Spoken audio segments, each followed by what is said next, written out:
É, normalmente 8h30, 8h40, por aí. É, 8h30, 8h40 a gente vai começando. Mas vamos lá. Hoje a gente vai estudar essa parábola dos trabalhadores da vinha, que está no contexto que a gente está estudando aqui, né? A parábola é essa. Mateus, capítulo 20, versículo de 1 a 16. Vocês devem conhecer, mas vamos ler ela toda aqui para a gente percorrer um pouco ela. Porque o reino dos céus é semelhante a um homem, pai de família, que saiu de madrugada a assalariar trabalhadores para a sua vinha. E ajustando com os trabalhadores a um dinheiro por dia, mandou-os para a sua vinha. E saindo perto da hora terceira, viu outros que estavam ociosos na praça. E disse-lhes: Ide vós também para a vinha, e dar-vos-ei o que for justo. E eles foram. Saindo outra vez, perto da hora sexta e nona, fez o mesmo.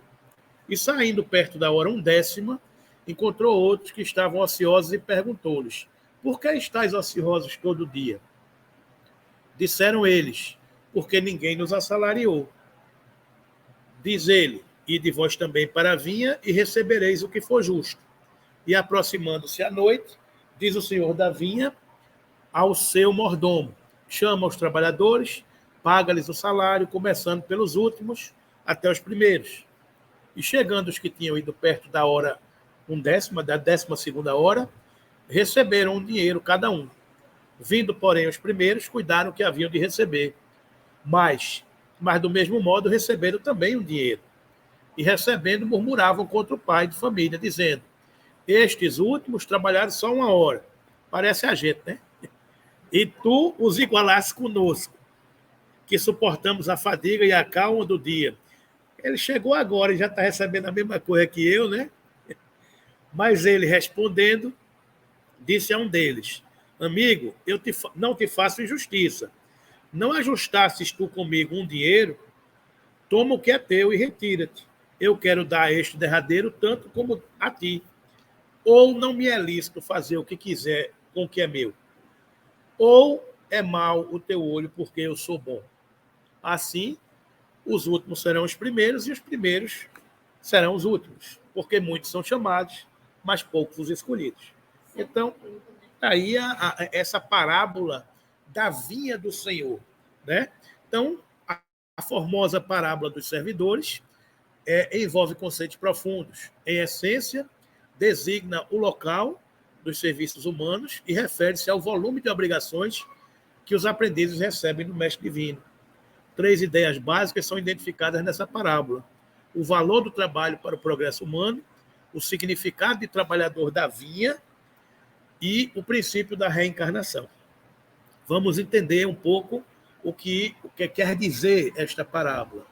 Os obreiros que chegaram na primeira hora são os profetas, Moisés e todos os iniciadores que marcaram as etapas do progresso, no sentido figurado e abrangente da fala do Cristo, as quais continuaram a ser assinaladas através dos séculos pelos apóstolos, pelos mártires, pelos pais da igreja, pelos sábios, pelos filósofos e, finalmente, pelos espíritas.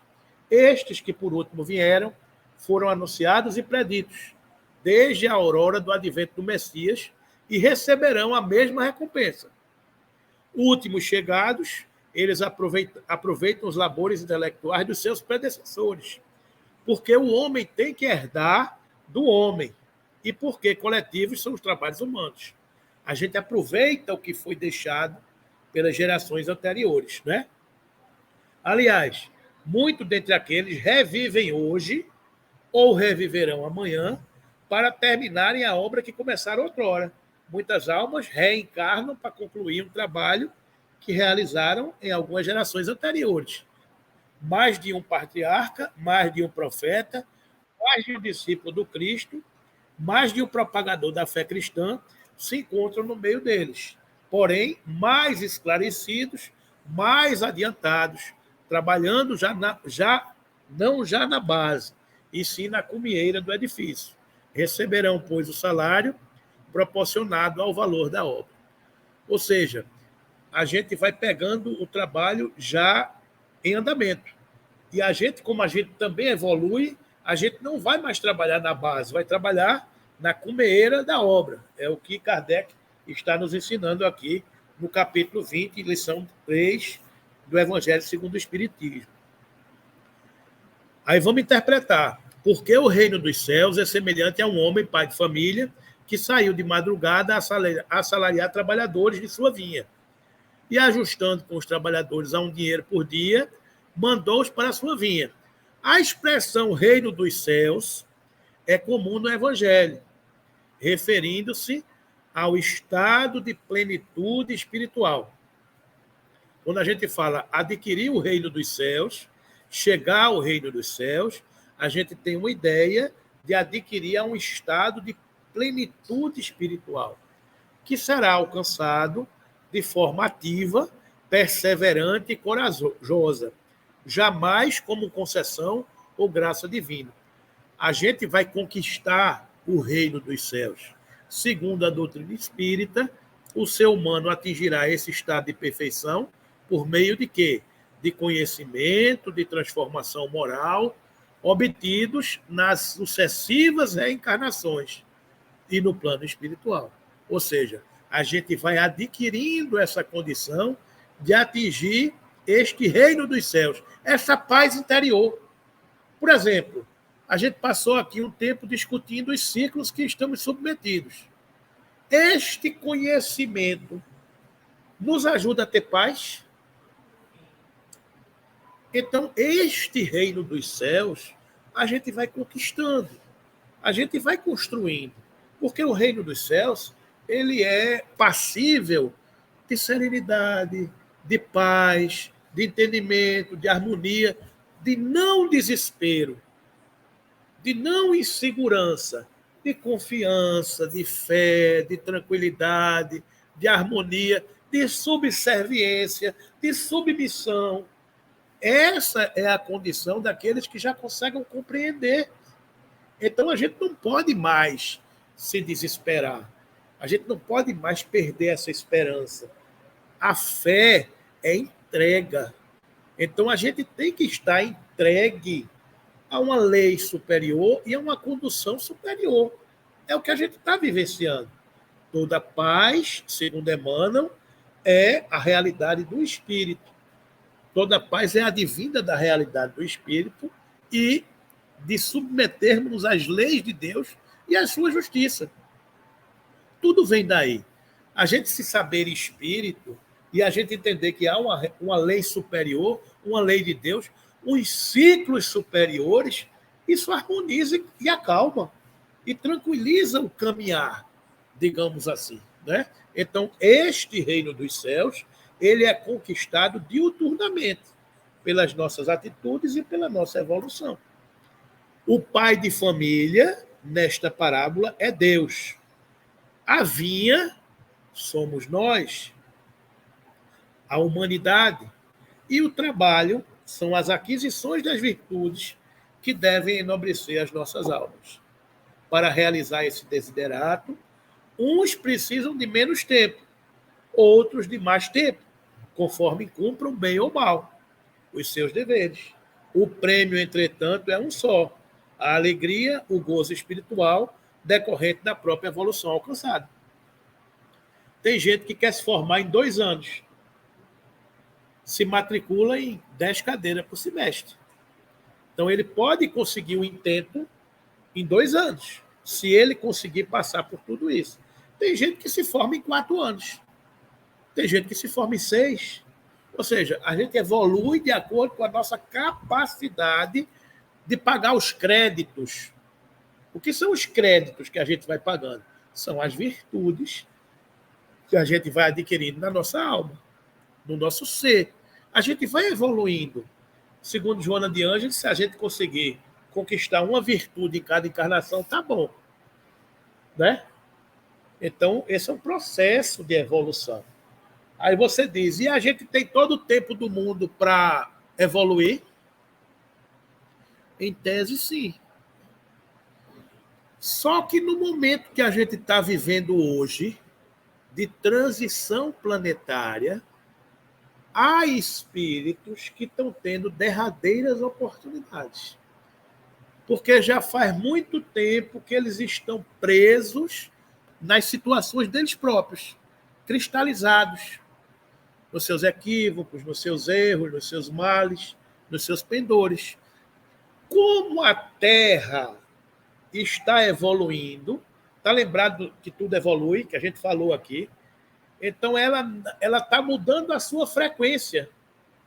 E como ela está mudando a sua frequência, determinadas almas não conseguirão mais ser atraídas pela polaridade da Terra. Porque cada alma tem uma frequência, tem uma polaridade fluídica, que quanto mais elevada for, mais sutil é a sua polaridade, menos denso é seu corpo espiritual. Então a Terra não vai mais conseguir atrair determinadas almas. Então tem espíritos reencarnando aí de todo jeito.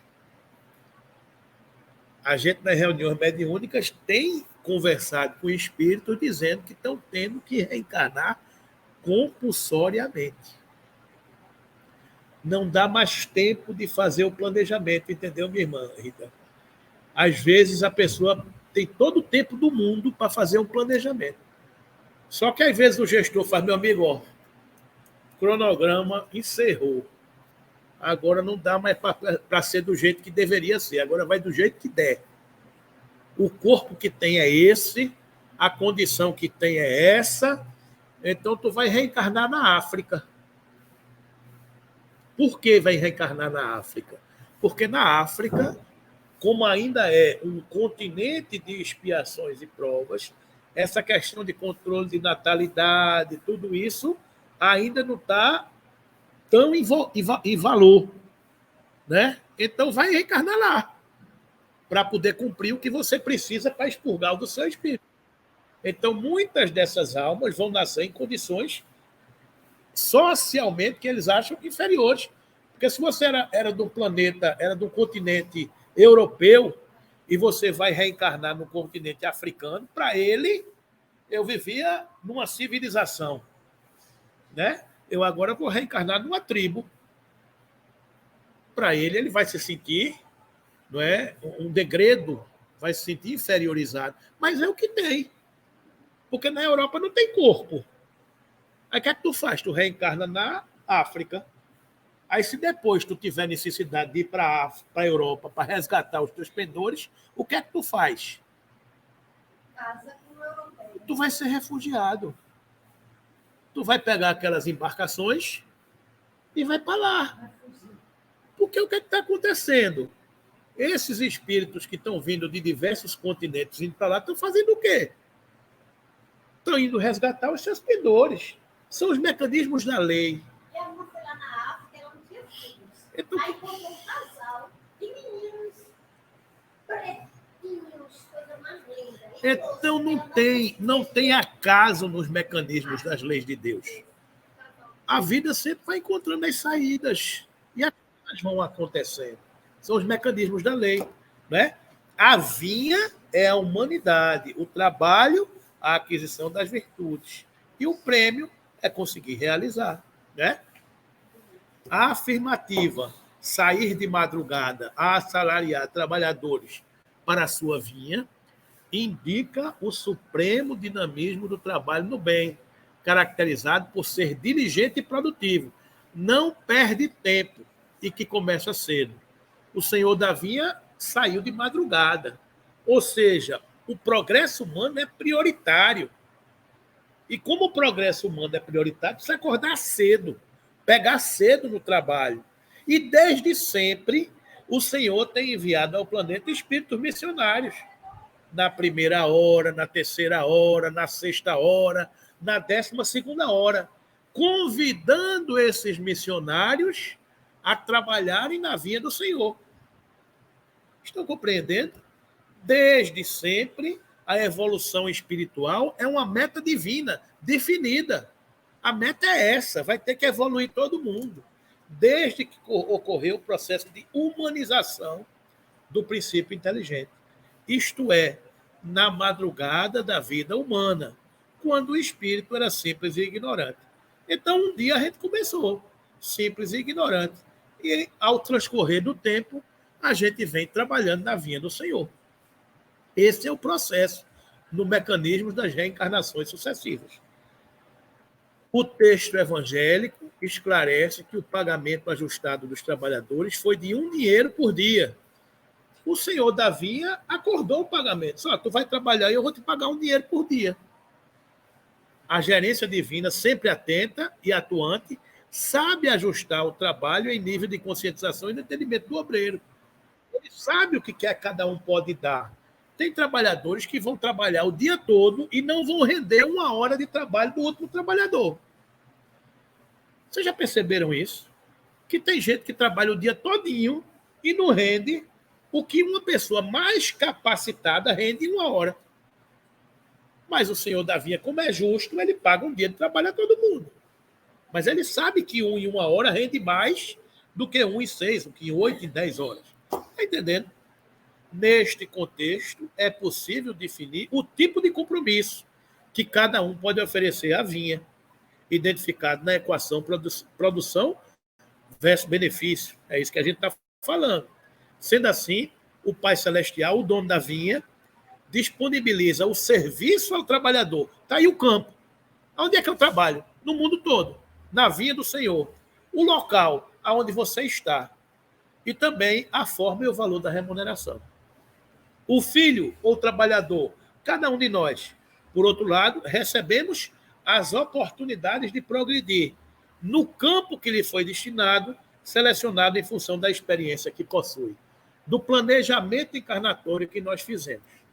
Então, a gente não pode abandonar o nosso posto de trabalho, porque é lá que nós fomos colocados. Em casa, na rua, no serviço, no trabalho, porque é lá que estão contando com a gente. É lá que a espiritualidade vai nos encontrar quando nos procurar. Se eu abandonei o posto de trabalho, onde é que eles vão me achar?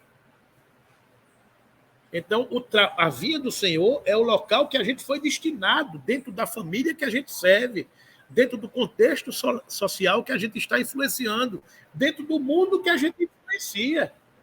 Porque é lá que a gente foi colocado. Não é? Então, este é o contexto. O Pai Celestial oferece o serviço, oferece o local, define a forma e o valor da remuneração. E a gente tem que pegar essa oportunidade para poder crescer, para poder... Né? Saindo perto da hora terceira, saiu de madrugada, depois ele saiu de novo na hora terceira, arrumou outros que estavam ociosos na praça, disse, vá também para a vinha, eu também vou lhe pagar o que for justo. E eles foram saindo outra vez perto da 6ª hora, da 9ª hora, e fez o mesmo. Ou seja, o Senhor sempre procurando trabalhadores para a sua vinha. Saiu de madrugada, saiu na 3ª hora, saiu na 6ª hora. Essas horas são horas de relógio, 00:00, 3 da manhã, 6 da manhã, meio-dia. É isso? Não. É ao longo dos tempos. O Senhor da vinha, o missionário mor, o representante de Deus na terra, Jesus, ele, nessa coordenação do orbe, ele mandou vários missionários. Na 1ª hora, Moisés. Na 2ª hora, os profetas. Na 3ª hora, ele próprio. Na última hora, a doutrina espírita. Nós somos os trabalhadores da última hora. É um pouco deste contexto da parábola que a gente está entendendo. E saindo perto da hora 1/10, encontrou outros que estavam ociosos e perguntou-lhes, isso quer dizer que os trabalhadores da 12ª hora só chegaram na 12ª hora? Não, podem ser os trabalhadores da 9ª hora, da 6ª hora, da 3ª hora, da madrugada, que reencarnaram e estão tendo a oportunidade de concluir o que deixaram por fazer. Estão entendendo, gente? O Senhor da vinha está nos dando oportunidade, está oferecendo trabalho, e a gente vai se matriculando de acordo com a nossa capacidade e experiência que está vivenciando. Por que estáis ociosos todo dia? Disseram-lhe eles, porque ninguém nos assalariou, ou seja, porque ninguém nos oportunizou uma condição de trabalho. Disse-lhe eles, ide vós também para a vinha e recebereis o que for justo. E aproximando-se à noite, diz o senhor da vinha ao seu mordomo, chama os trabalhadores e paga-lhes o salário, começando pelos derradeiros até os primeiros. As horas de contratação dos trabalhadores equivalem a diferentes convocações de Deus ao longo do tempo, aos seus filhos para o cultivo das virtudes. Uns começam mais cedo a cuidar dos seus espíritos para o bem, outros começam mais tarde, e, no entanto, para os bons trabalhadores, o salário é o mesmo. Não importa a hora em que iniciar o trabalho de se regenerarem. E aí a gente vê, muitas vezes, nas reuniões mediúnicas, muitos espíritos de religiosos nos acusando, dizendo que a gente quer ser o santo. A gente, de vez em quando, vê isso, né, Gabi? Porque a gente se coloca como contraponto, resgatando a mensagem pura do cristianismo primitivo. Muitos desses trabalhadores da madrugada, da terceira hora, da sexta hora, da 12ª hora, tropeçaram, se equivocaram e não compreendem hoje a simplicidade com que a gente fala das coisas de Deus. E muitas vezes não aceitam esse pagamento. Que pagamento é que o espírita, o cristão, deve ter? Qual é a paga que a gente tem? É adquirir títulos na terra, dinheiro, carro do ano? Não, o pagamento que a gente tem é a consciência tranquila, é a serenidade, é a paz pelo bem que a gente está fazendo. É a gente dormir toda noite. Puxa vida, o meu corpo está cansado, mas o espírito está feliz. A gente acordar toda manhã, puxa vida, eu vou ter um dia sobrecarregado, mas o meu dia vai ser de luz, porque o meu espírito vai servir ao Senhor. Na praça que eu for convocado a servir. No trabalho, na rua, na casa espírita, no vizinho. Aonde for, é a vinha do Senhor. Então, esta é a paga do Senhor da vinha.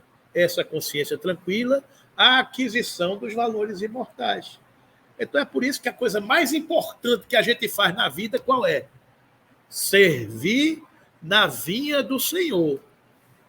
Às vezes, na matéria, a gente precisa de remuneração, porque o corpo precisa de corpo, a matéria precisa de matéria. É como eu já contei aqui a história de um assessorista, uma profissão antiga, que vocês são jovens, não conhecem essa profissão, não. Assessorista era aquele que pilotava o elevador, e toda a repartição tinha um assessorista, ou 2, ou 3, ou 4, e na repartição que eu trabalhava tinha um assessorista, seu Clóvis, já desencarnou, que Deus o abençoe, seu Clóvis.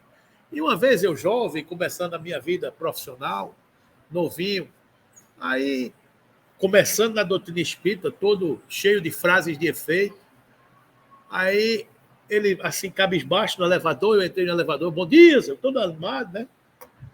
Aí ele, cabisbaixo, como quem carregava a vida de um senhor de 50 anos e sabe o peso que tem carregar uma vida de 50 anos, com seus desafios, com seus desafetos, com as suas cargas emocionais, materiais, que não é fácil para ninguém, não é?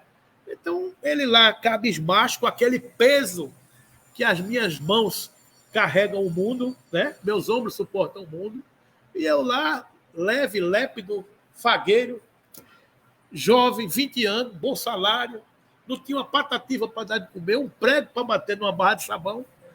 Aí virava para ele e faz, o que o senhor está triste? Aí ele olha para mim assim, não diz nada. Assim, nada não, só... Eu digo, rapaz, por que você está triste? Não fica assim, não. Aí ele disse, estou liso. Com essa expressão, liso. Ah, começando o meu, já não tenho um tostão. Aí eu não sabia nem o que era isso, direito, né? Mas, seu Clóvis, dinheiro não traz felicidade, vê? Conversa besta. Aí ele vira para mim assim, ri, levanta a cabeça assim e diz, fazer um negócio, hoje é dia 3, dia 4, me dá teu dinheiro e fica feliz o mês todo. E vai ser feliz. Eu digo, mas rapaz, tá certo. Eu nunca esqueci dessa expressão. Então, dinheiro não traz felicidade. É verdade, mas essas aquisições, muitas vezes, custam muito mais, né? A aquisição da paz, da serenidade, da tranquilidade. Então, a gente tem que entender essa paga que a nossa paga não é o recurso amoedado. A nossa paga é a serenidade, até para entender a dificuldade, até para entender a escassez material, até para compreender as limitações que a gente tem e é forçado a ter. Porque às vezes é educativo a gente passar por tudo isso, né? Então vamos para frente. Muitas pessoas infartam, eu não sei se é chegar na hora, infartam jovens, tem AVC, com eles problemas materiais. Sim. Meu filho precisar, ver faltar, é fácil. Não, a gente está na matéria. A matéria precisa da matéria, né? E chegando os que tinham ido perto da hora 10ª, receberam um dinheiro cada um. Vindo, porém, os primeiros, cuidaram que havia de receber mais. E recebendo, murmuravam. Reclamaram, né? Que é natural do nosso psiquismo, né? Da nossa condição evolutiva. Este derradeiro trabalharam só 1 hora, e tu os igualaste conosco, que suportamos a fadiga e a calma do dia. Mas ele, respondendo, disse a um deles: amigo, não te faça injustiça. Eu acertei que ia pagar o dia por esse valor, e estou pagando. Você vai me proibir de pagar o que é meu? Não, né? Então, é mau o teu olho porque eu sou bom. Então, o senhor da vinha colocou também o outro trabalhador no canto dele. Percebe-se que na vinha o senhor não faz questão da quantidade do trabalho, mas sim da qualidade. E ainda mais, da permanência do obreiro até o fim. A perseverança no bem, né? Os que trabalham na vinha desde a manhã até a noite não mereceram maior salário que os que trabalharam 1 única hora, dada a qualidade do trabalho. É aquilo que a gente estava discutindo. Muitas vezes 1 hora de trabalho bem feito, bem capacitado, vale tanto quanto as 12 horas. Né? Então, e o senhor Davi é justo, sabe compreender tudo isso. Ok? Assim, os últimos serão os primeiros e os primeiros serão os últimos, porque muitos são chamados e poucos os escolhidos. Os indivíduos escolhidos serão os primeiros no reino dos céus, porque souberam aproveitar integralmente os trabalhos na vinha do Senhor, ao longo das sucessivas encarnações. Não temeram as lutas nem os desafios impostos pelas provações, sempre agindo como alunos aplicados. Estes são os trabalhadores da última hora. Nós somos esses trabalhadores da última hora. E não é porque a gente é espírita, não. É porque a gente está entendendo a mensagem do Cristo só agora, matriculado nessa escola. Né? Então, nós somos recalcitrantes em todo esse caminhar. O obreiro da última hora tem direito ao salário, mas é preciso que a sua boa vontade o haja conservado à disposição daquele que o tinha de empregar e que o seu retardamento não seja fruto de preguiça ou má vontade. Tem ele direito ao salário, porque desde a alvorada esperava com impaciência aquele que por fim o chamaria para o trabalho. Laborioso apenas, lhe faltava o labor. Ou seja, a gente está sempre disponível para que quando chamem, a gente esteja a postos. Né? O nosso, lição número 29. A vinha. E disse-lhes: ide vós também para a vinha, e dar-vos-ei o que foi justo, e eles foram. Interpretação de Emmanuel. Ninguém poderá pensar numa terra cheia de beleza e possibilidades, mas vogando ao léu, na imensidade universal. Ou seja, a gente não pode imaginar que o planeta é um barco desgovernado. As coletividades humanas costumam cair em desordem, mas as leis que presidem aos destinos da casa terrestre se expressam com absoluta harmonia. O mundo pode estar cheio de dificuldades, mas as leis expressam absoluta harmonia. Os equívocos são de origem humana, não são das coisas de Deus. Essa verificação nos ajuda a compreender que a terra é a vinha de Jesus. Aí vemos-lo trabalhando desde a aurora dos séculos. O Senhor acordou cedo, né? E aí assistimos à transformação das criaturas que, de experiência a experiência, se lhe integram ao divino amor. Aos poucos, a gente vai se habilitando. O Senhor não escolhe os habilitados. O Senhor habilita os escolhidos. Muitos são os chamados, poucos são os escolhidos. O Senhor não escolhe os habilitados. Ele habilita os escolhidos. Esse é o mecanismo da lei. De experiência a experiência, nós vamos integrando o divino amor. E esse divino amor vai fazendo parte de nossa vida, da nossa compreensão. A formosa parábola dos servidores envolve conceitos profundos. Em essência, designa o local dos serviços humanos e refere-se ao volume de obrigações que os aprendizes receberam do Divino Mestre. A gente recebe N incumbências, né? E, por exemplo, a gente servir numa casa espírita, atendendo uma pessoa, beneficiando alguém com uma sopa que a gente não sabe nem a quem vai servir, né? Se dedicando numa reunião mediúnica, atendendo almas que a gente não tem nem noção de quem são. A gente atende espírito que a gente não tem a menor ideia de quem se trata. Se são criminosos, se são culpados, se são almas nobres, não sei. A gente está ali servindo na vinha do Senhor.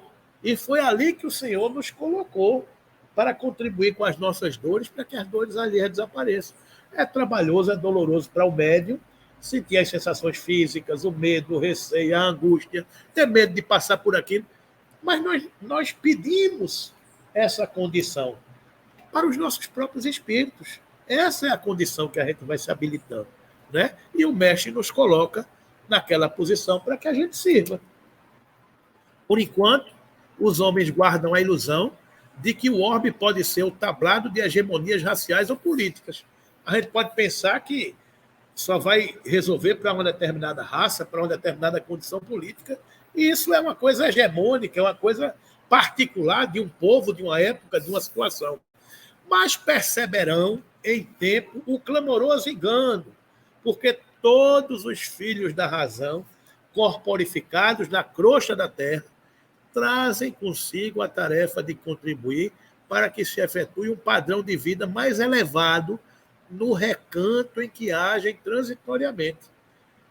Na favela, na choupana ou no palácio, a gente é convocado a servir na vinha do Senhor. E a gente tem que ser um poste que ilumine aonde a gente passe, que a gente leve a luz, que represente os ensinamentos do mestre onde a gente passa. A gente não tem que escolher a condição para servir. Se eu for servir em tal lugar, seria muito mais fácil. Eu queria ser um médium igual a Chico Xavier. E é muito fácil também ficar vendo Emmanuel, dando conselho para ele. Até eu. Sim, vai arrumar a estrada para servir naquela condição. Vai ser a renúncia que ele foi o tempo todo. E em quantas encarnações? Que a gente não sabe como é que a pessoa se habilita, não é? Então, a gente é chamado a servir aonde estiver. Não pensemos que o quintal do vizinho é mais verde, que a vida do vizinho, do irmão, é mais fácil. Cada um carrega a cruz que se habilitou a carregar. Cada um sabe a força que tem.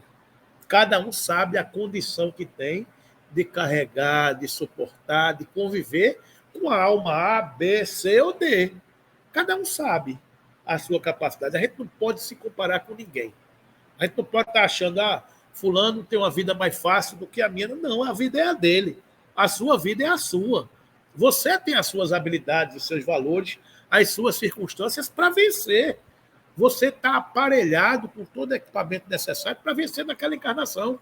Ou você acha que isso não foi pensado? Ou será que a gente não pensou antes?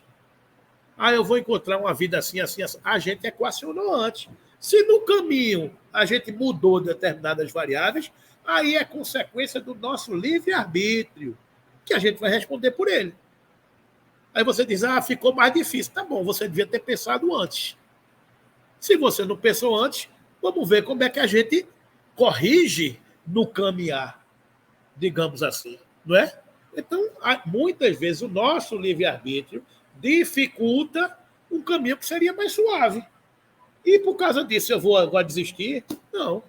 Eu vou tentar contornar e ver o atalho que eu posso pegar para melhorar a condição que eu entrei. Ninguém me colocou no lugar que eu estou passando com as pernas dos outros. Eu entrei com as minhas pernas, com as minhas decisões, com a minha capacidade de seguir, né? Então, a vinha do Senhor é o lugar que você foi colocado a servir. Onde quer que estejas, recordas que te encontras na vinha do Senhor. Vives sitiado pela dificuldade e pelo infortúnio? Trabalha para o bem geral assim mesmo, porque o Senhor concedeu a cada cooperador um material conveniente e justo. A gente tem o material que a gente leva no primeiro dia de aula, né, professora? O material, a resma de papel, os lápis de cor, os pincéis, o giz de cera. A gente vai ter o material para gastar naquele ano, não é assim? No outro ano a gente vai ter outro material. O sapato, a bolsinha, o kit. A gente vai trabalhar o material que recebeu. A gente não vai chegar no meio do ano e vai dizer, meu filho, eu queria que você fizesse isso. Professor, eu não tenho material. O material você tem. Você pode ter gastado antes da hora, você pode ter pego o giz e quebrou para jogar no coleguinha, aí vai faltar o giz. Né? Por quê? Porque você desperdiçou. Então, o nosso livre-arbítrio, às vezes, faz com que a gente gaste o recurso que a gente tinha, que a gente menospreze o recurso que nos foi dado. Mas a gente tem sempre uma forma de que, com humildade, com perseverança, a gente poder contornar. Sempre há um recurso, uma maneira da gente retornar ao caminho que nos foi trilhado, digamos assim, né?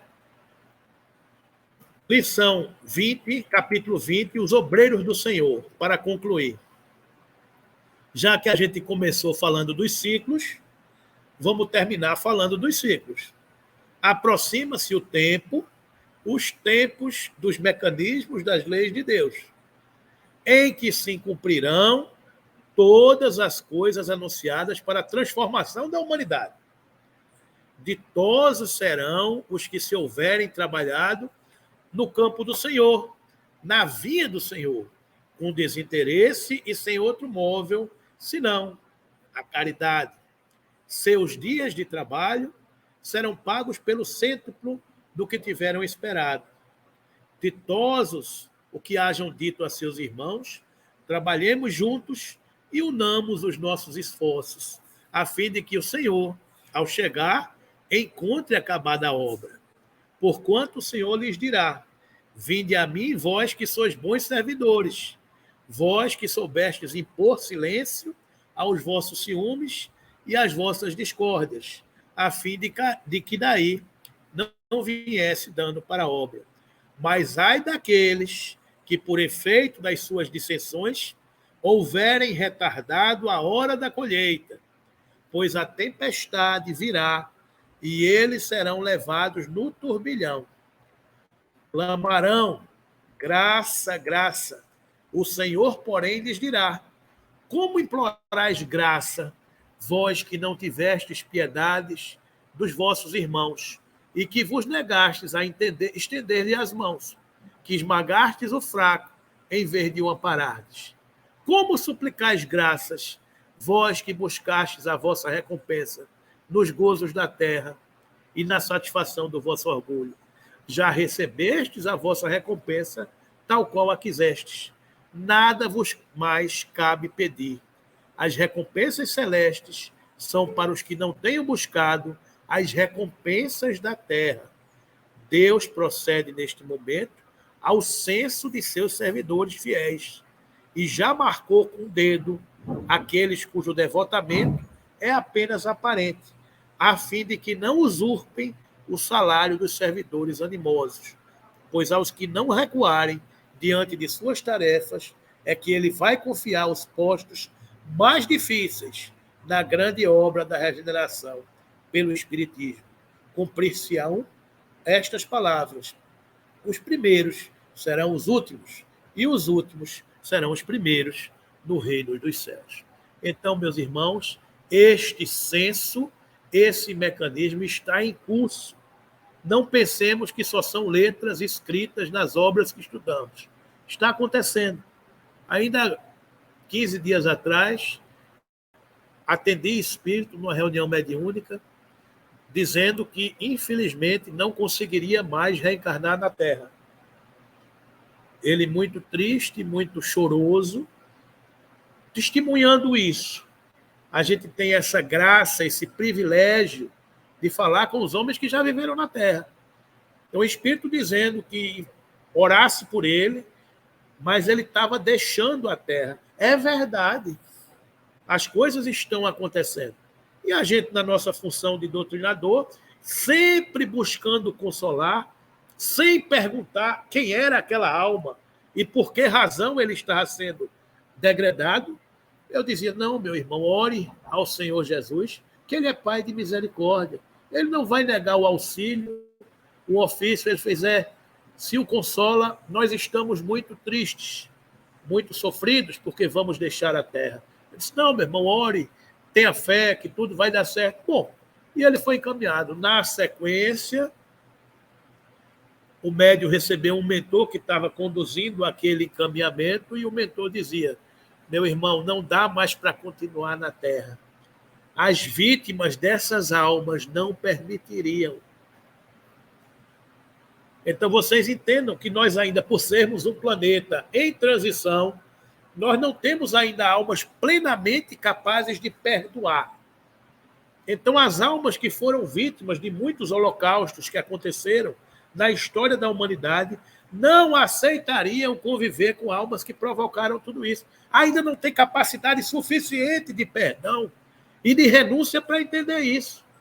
Então, o equilíbrio do sistema passa por afastar temporariamente essas almas para se regenerarem em outros orbes em condições inferiores à Terra. É o mecanismo da lei.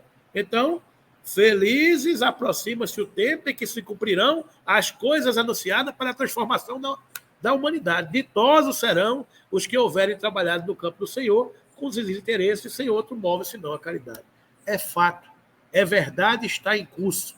Então, agradeçamos a Deus a condição de estarmos matriculados na vinha do Senhor, recebendo a paga que recebemos, no local que fomos escalados e diante da inspiração que o Senhor nos concede o tempo todo. Espero que a gente tenha compreendido mais essa parábola do Senhor Jesus, que fala de que os últimos serão os primeiros e que os primeiros serão os últimos, porque muitos são chamados e poucos os escolhidos. Que Jesus nos abençoe e que a gente siga em paz nessa condição de servir na vinha do Senhor. Pois não.